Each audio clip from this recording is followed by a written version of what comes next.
As Quintas do Avante, o podcast da Festa do Avante. Olá, bem-vindos a mais um episódio do Quintas do Avante, o podcast da Festa do Avante. O meu nome é Tatiana Rocha e hoje estou aqui com João Grosso, que é encenador, ator, professor e ator residente do Teatro Nacional Dona Maria II. O João vai estar na Festa do Avante agora em setembro com um espetáculo da Patrícia Portela e vamos falar um bocadinho sobre isso no decorrer deste episódio, mas antes disso vamos voltar atrás, ao início, à infância e à juventude do João, numa altura em que Portugal estava a atravessar uma grande transformação e eu gostava de perguntar como é que foi começar a trabalhar em teatro nessa altura, mais ou menos a partir do momento em que trabalhas com a Germana Tanger até à militância dos anos 80, saber o que é que te movia nessa altura para começar a trabalhar em teatro. Para já, boa tarde, obrigado por me terem convidado a participar neste podcast. Já que falaste no Mercado das Madrugadas da Patrícia Portela que vamos fazer na Festa do Avante, espero que estejam lá todos para nos ver. Relativamente à tua pergunta, o meu começo e a minha consciência do teatro começa muito cedo, para aí por volta dos meus 10, 11 anos, em casa e na coletividade do nosso bairro, porque o meu irmão mais velho, que era bastante ativo politicamente, criou um grupo de teatro de fantoches e escrevia histórias carregadas de sentido social e político, e nós representávamos. E eu estava-lhe sempre a dizer: porque é que nós não deixamos os bonecos fora e não representamos nós? E depois disso, ainda nessa coletividade, fomos fazendo algumas tentativas de teatro amador, até à minha primeira entrada no Conservatório Nacional, quando eu tinha 19 anos, e fui para o curso da noite porque trabalhava durante o dia, mas não me entendi muito bem com a situação nessa altura, e depois em 79 juntámo-nos um grupo de gente chamado, e chamámos-lhe Teatro Emarginato, e fizemos principalmente três espetáculos, alguns espetáculos, uns micro-espetáculos, outros espetáculos que nós chamamos de teatralidade social, mas eu já explico isso. Fizemos alguns espetáculos de cariz muito política e social. Portanto, os nossos espetáculos falavam muito destes comportamentos, dos comportamentos sociais e da situação política, quer em termos mais personalizados, quer em termos mais gerais. E depois, logo em princípio de 1980, acabámos por ocupar o edifício que estava vazio, que já tinha sido a sede do Movimento de Esquerda Socialista, e depois, a seguir a isso, a sede da FUP Otelo, e era um edifício que estava vazio junto à Assembleia da República, e nós ocupámos e fizemos a Culturona Fábrica de Comunicação, que era um espetáculo de teatralidade social, onde aconteciam muitas coisas, com artesãos, com músicos, com pessoas do cinema, com pessoas das energias alternativas, e o nosso grupo de teatro era o dinamizador de tudo aquilo, e pronto, e teve assim um grande acontecimento chamado Feira da Arte do Desenrasca, em que conseguimos num fim de semana mobilizar à volta de 3.500 espectadores, que para a altura era pronto, foi casa cheia, foi casa completamente cheia durante sexta à noite, sábado e domingo à tarde. E depois disso volto a entrar para o conservatório, já depois da crise deste grupo, porque depois este grupo teve uma crise, como todos os grupos mais ou menos têm, mas esta mais provocada pela entrada das drogas e não sei o quê, das drogas pesadas no meio do grupo, e aquilo arrebentou tudo. E então eu decidi, vou voltar para o conservatório, e aí conheci a Germana e comecei o trabalho com ela. hum, e pronto, e fui avançando na minha vida profissional.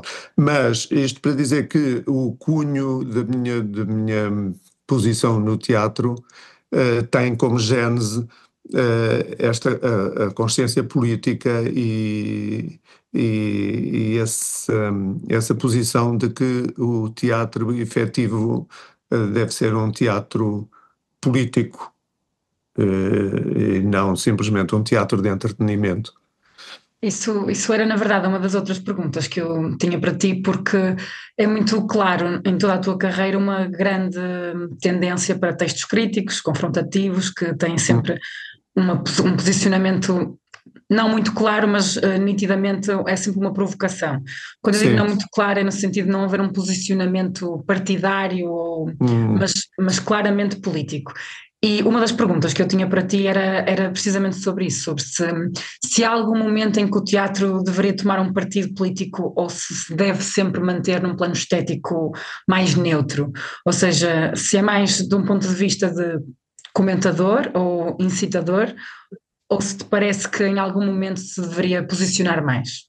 Eu acho que o teatro, para mim, o teatro deve ficar nesse lado do incitador, do provocador, de provocar pensamentos, não dar respostas, porque o teatro, ao fim e ao cabo, o teatro não faz revoluções. O teatro ajuda as pessoas a pensar revoluções, não é? E, portanto, deve ficar nesse lado de incitador e de provocador e nesse lado crítico, para que as pessoas pensem sobre algumas coisas, ponham em causa algumas coisas, procurem outras e depois se organizem à sua maneira para fazer o que há a fazer. Mas não penso. Nunca concordei com esse posicionamento ligado a uma linha política. Eu estava a perguntar também porque existe uma encenação tua da Orgia, não é? Do Pasolini, Sim, que, pronto, que é bastante conhecida, e o Pasolini tem uma posição engraçada sobre nós nos devemos sempre deixar ser hum, movidos pela arte. Aliás, a frase dele nem é ser movidos, é sermos escandalizados pela arte, não é? uhum, Prazer sermos escandalizados pela arte e que quem se recusa a ser escandalizado é um moralista, diz ele. uhum.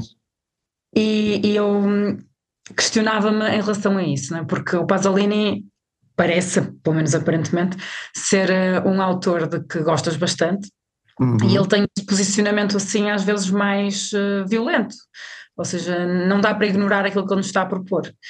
Sim, sim, eu gosto muito do Pasolini e gosto muito dessa posição dele, que a arte deve ser escândalo. Depois, dependendo do contexto, e ele vivendo numa sociedade como a sociedade italiana, na época em que ele viveu, em que toda a herança fascista era muito presente dentro do aparelho do poder, não é? Claro que ele tinha que tomar posições violentas para conseguir produzir esse escândalo, porque esse escândalo é que produz uma emoção que leve a carimbar, digamos, a carimbar o posicionamento. Não é? Não é uma coisa assim, foi uma coisa passageira. Não, é mesmo, bum, é uma cacetada e fica marcado, não é? A nossa situação teve e tem, infelizmente, algumas características comuns, mas de uma forma muito mais suavizada, não é? Portanto, esse escândalo não é tão violento, mas estou plenamente de acordo com ele que deve esse posicionamento da arte deve marcar, deve escandalizar para poder ser eficaz. Mas parece-te que hoje em dia o teatro político ainda consegue ter esse tipo de impacto, ou que, por outro lado, vivemos numa sociedade um bocadinho mais domesticada no que toca a esse tipo de manifestações artísticas? Eu, no que me toca, eu não sei isto que eu vou dizer, não sei se é muito.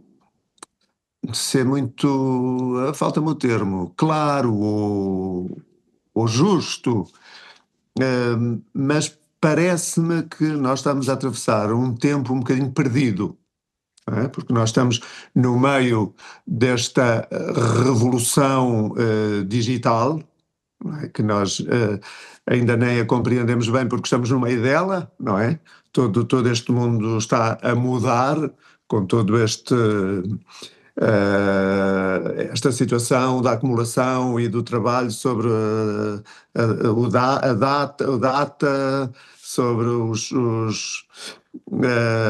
as inteligências artificiais, a maneira como a computação interfere nos nossos pensamentos e tudo isso. Portanto, estamos numa época um bocadinho perdida. E há gente que tenta fazer algumas coisas, mas muito ligadas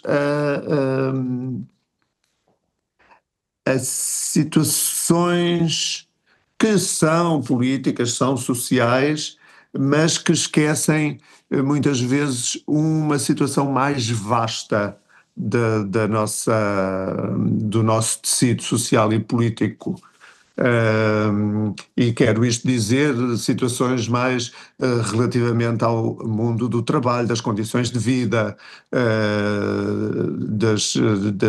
das condições de sobrevivência, ao nível mais básico. Claro que todas as outras coisas também estão ligadas à nossa sobrevivência, mas às vezes ao nível mais básico e nesse nível que interfere mais diretamente com a vida de um público muito mais geral, às vezes esses temas não quero dizer que sejam esquecidos, mas ficam menos marcados, não é?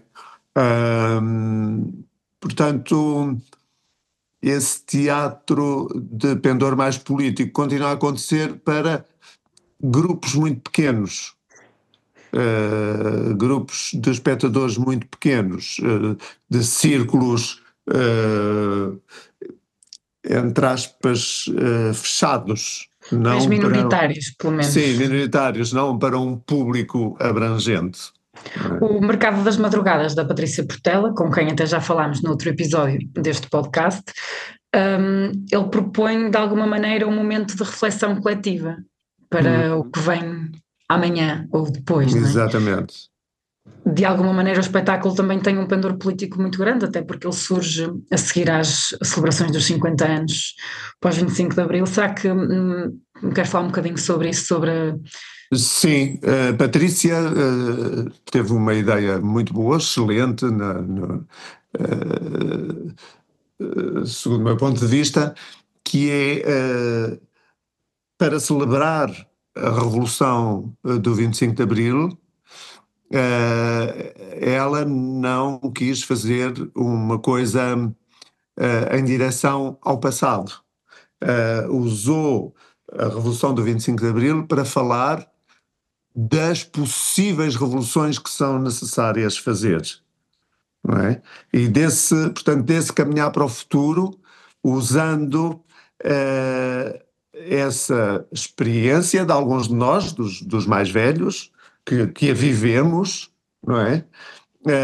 Ou essa memória contada do que foi, para servir de trampolim para nós pensarmos que as revoluções ou a revolução não pode sair da ordem do dia. E nós temos que olhar para o nosso presente, temos que olhar para a nossa vida, pensando como é que nós podemos ir furando o sistema para transformar as coisas. E aí a Patrícia, nas diferentes histórias que são contadas e representadas, e nos diferentes momentos que são postos em cena, há essa preocupação abrangente, desde a situação mais familiar à situação laboral mais terrível, à memória do que foi uma revolução, a situações a situações de género,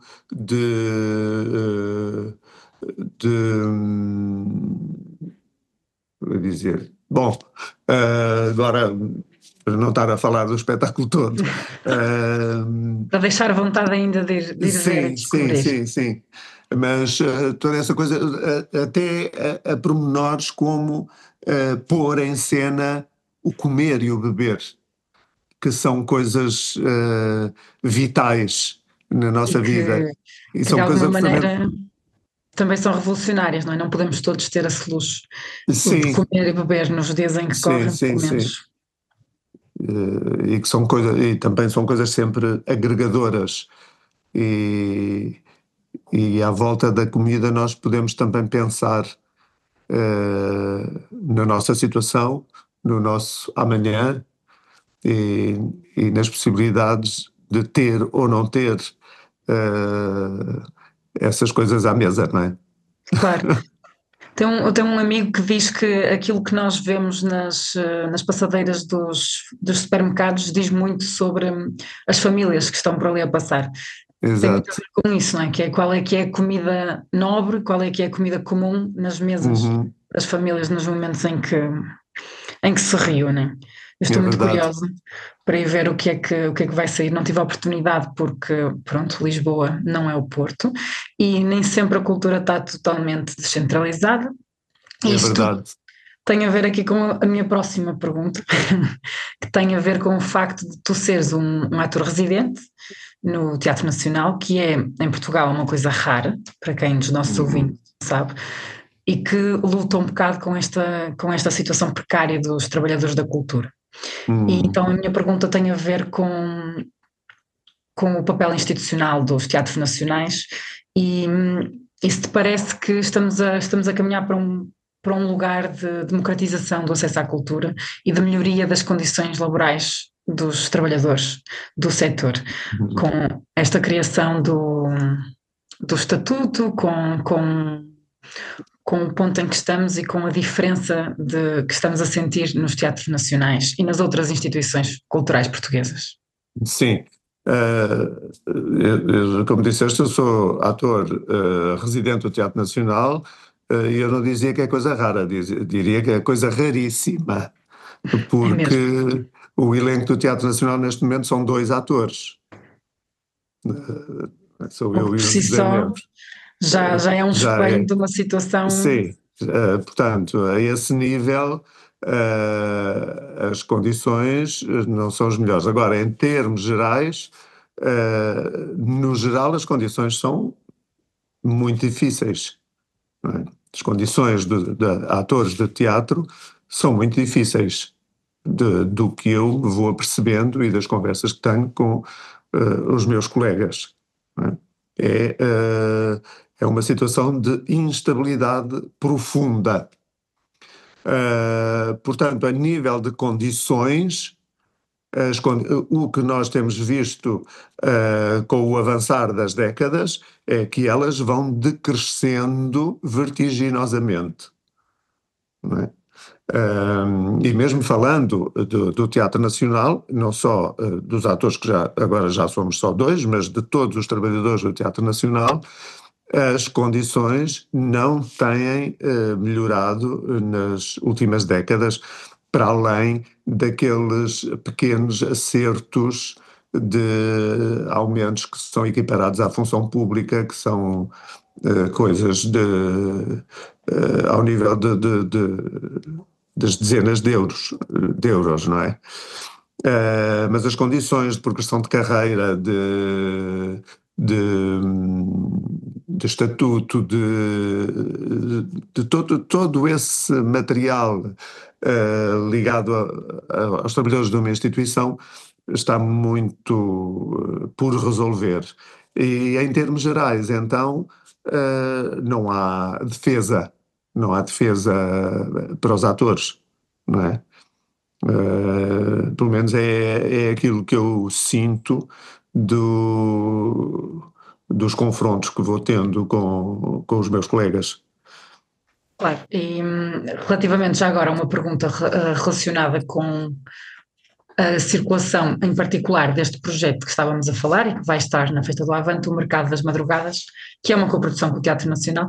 Vocês tiveram a oportunidade de subir país ou ficaram somente ou seja, estou a perguntar... Não, nós não ficámos só por Lisboa. Aliás, eu queria ainda responder uma coisa que estava ligada à tua pergunta anterior, que é essa democratização do teatro. No caso, a nível do Teatro São João ou São Carlos, ou assim, eu não posso responder, mas a nível do Teatro Dona Maria tem havido um esforço para levar os espetáculos pelo país fora. Até com a criação da Odisseia, não é? Foi o Sim, programa. e levar a zonas de baixa densidade populacional e estar, portanto, criar públicos e etc. Portanto, aí há um esforço relativamente grande de tornar o teatro mais acessível e criar mais públicos para o teatro. E uma melhoria. No caso, sim, no caso do Mercado das Madrugadas, nós não estaríamos em Lisboa, estaríamos em Aveiro.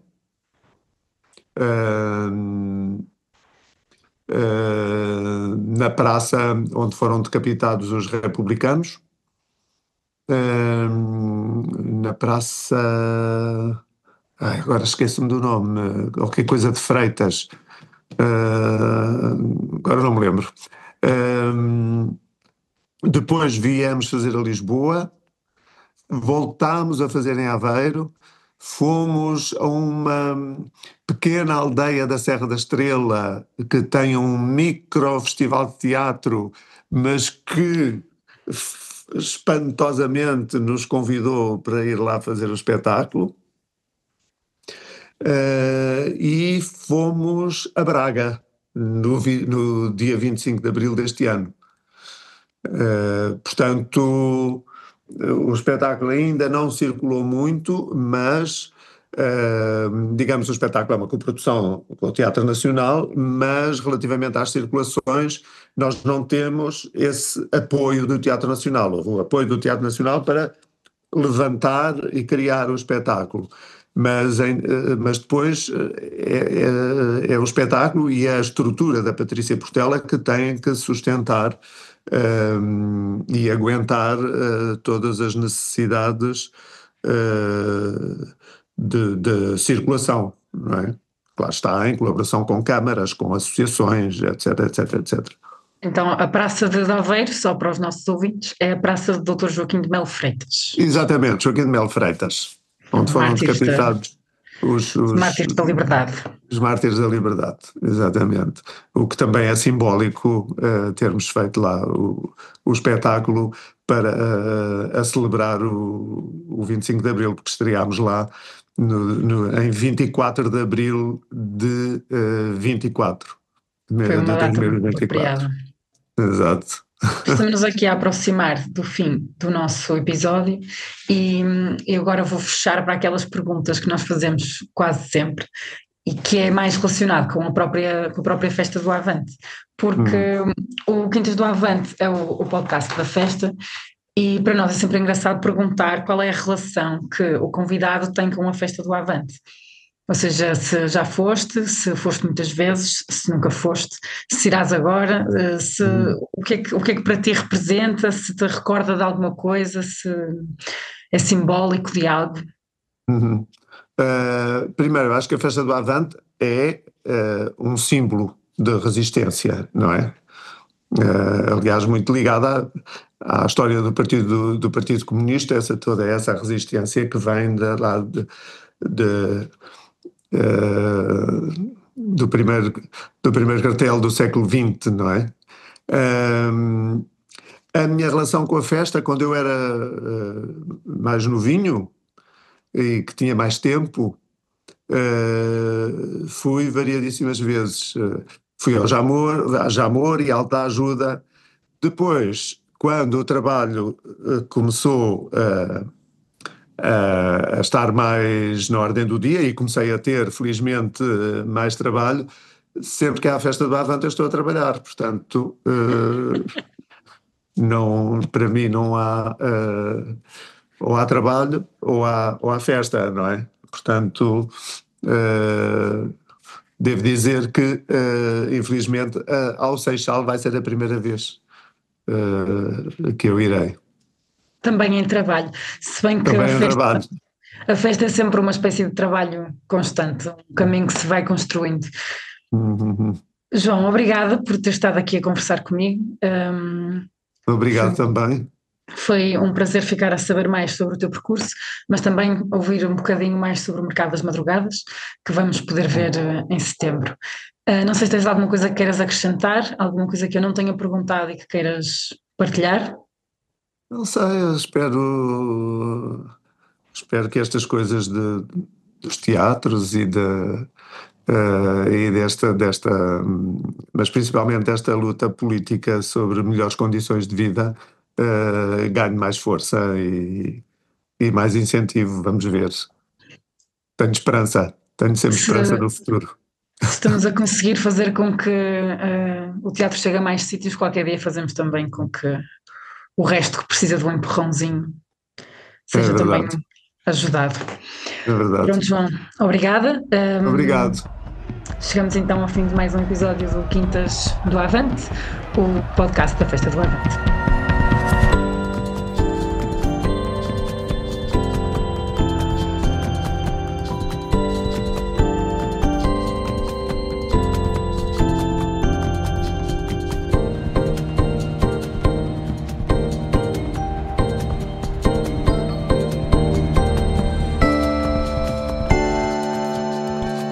As Quintas do Avante, o podcast da Festa do Avante.